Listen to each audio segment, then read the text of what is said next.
Stay home, stay safe. Stay home, save lives. This is a message that in New Zealand we have consistently heard throughout COVID-19.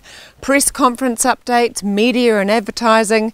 The COVID messaging has a brand, and even the little tune that you hear for the COVID updates is the same branded tune you hear every time. It is an anchor that tells your brain it is about to get a COVID update. The language is simple and it's a call to action. And in the last week of March, we as a country in New Zealand took action and stayed home. And I certainly do not question that we needed a simple phrase that would drive behaviour. In the weekend, however, my brother, his partner, his two children, my nieces, they came for a visit, and it was so good to see them because it's probably been, a good 10, 11 weeks, because it was a couple of weeks prior to Alert Level 4 that we'd seen them. And you know, we are in the country, so when you come here, we go outside, we go for walks, we pat the horses, we enjoy fresh air. But my youngest niece, who's only 4, she didn't want to go outside. And I was like, why don't you want to go outside? And she said, because COVID's out there and it's not safe. But she eventually, with a little bit of enticing, ventured outside with us. And then every now and then she would run back inside and we would have to entice her to come outside again. And it was so nice to see her and my mum, her nana, picking flowers and making daisy chains. Like, remember when we used to do that as kids? When I had a chance to catch up with my brother, I was like, man, what did you say to her? But he didn't actually say anything. They'd kind of taken the approach that they'd try and just get on with life as normal and not have any kind of formal conversation. However, like many families, they sat down in front of the TV to listen to the government updates. So they gathered around and they listened to our Prime Minister and our Director General of Health. And I had a moment of realising that if we flip stay home, stay safe, stay home, save lives, which is what we are hearing consistently, right, throughout these updates, at a subconscious level, the message is don't go outside, it's not safe. Don't go outside, you could die, people could die. The opposite of save lives is losing lives, right? So then I had a moment to think about the other language, things like we are united, isolating in lockdown to fight against COVID-19. And enforcement measures may be used if you do not stay indoors.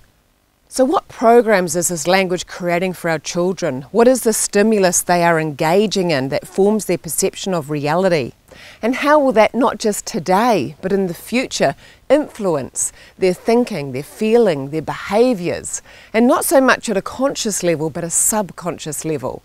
How are those programs forming a perception of how they view their world? What is the story that they have started to normalise? I caught up with a few friends after that weekend and realised very quickly that it was not just my niece that was having those kinds of thoughts and feelings. And for some of my friends, they hadn't even asked their children. And when they did go, hey, you know what, how are you feeling about this whole situation with COVID-19? They then started to see and hear some of the perceptions that are forming in their children's minds. Our preparedness in response to health and well-being needs to be so much more than PPE, sanitising, testing and treatment.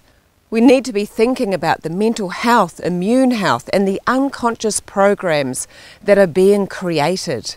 How do we develop mental resilience and biovitality in every human being, especially our children, as they are our leaders of tomorrow, and we want them to feel empowered, not disempowered through this experience. And it's very clear through the WHO, so the World Health Organization's Global Preparedness Plan, which every country is led by, right? It's very clear that we must prepare for a rapidly spreading pandemic due to a lethal respiratory pathogen, whether naturally emergent or accidentally or deliberately released. The reality is that we as human beings, as we have evolved, we have created a world where we have interfered with nature. And the GPMB, so the Global Preparedness Monitoring Board, have been preparing since they formed in 2015. And the preparedness and response requirements are very much about building strong systems, legislation, financial risk planning, and a whole of government approach to detect, prevent and control.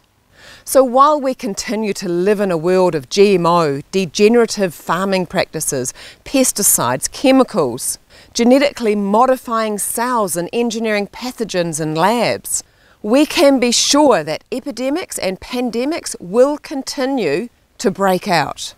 So as our response plans are very technical in their approach, our mental, physical health and well-being needs to be brought into our own individual and collective responsibility.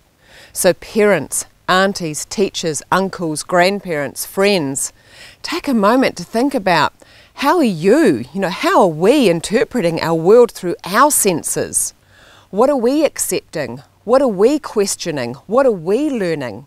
And as a result of that, what is the language that we are using when we are communicating our experience? Because our words play such an important role in creating our reality and the reality of those around us. Our mental health system, our medical system, these systems are largely there to catch us at the bottom of the cliff when we are already at the point of needing help with physical and mental injury or illness. So how do we be proactive and make sure that we are taking preventative action now, having conscious conversations that influence a positive outlook for our youth so we can minimise the systemic ramifications years down the track, minimise rescuing people from the bottom of that cliff? We know that in life, two people can experience the same event and have very different interpretations and variations in how they experience and explain that event. And that's because as human beings, we generalise, delete and distort the information that comes in from external stimulus. I heard a saying recently that we're all in the same storm, but we're in very different boats.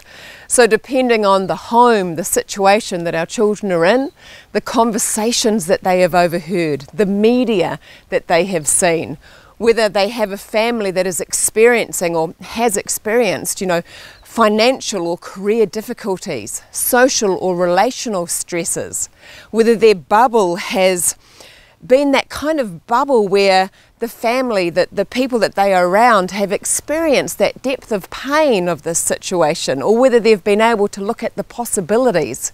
The experience of COVID is going to vary child to child. Our children need to know that the current definition of health that has been hijacked by hygiene and locking ourselves away inside is not the true meaning of living a healthy, inspired life. We need to reframe the experience and encourage our youth to step outside into harmony with nature and learn about the importance of biodiversity and this amazing biology life has gifted us with, so they can live, so we can live an empowered, enriched life and not just survive, but thrive as a humanity.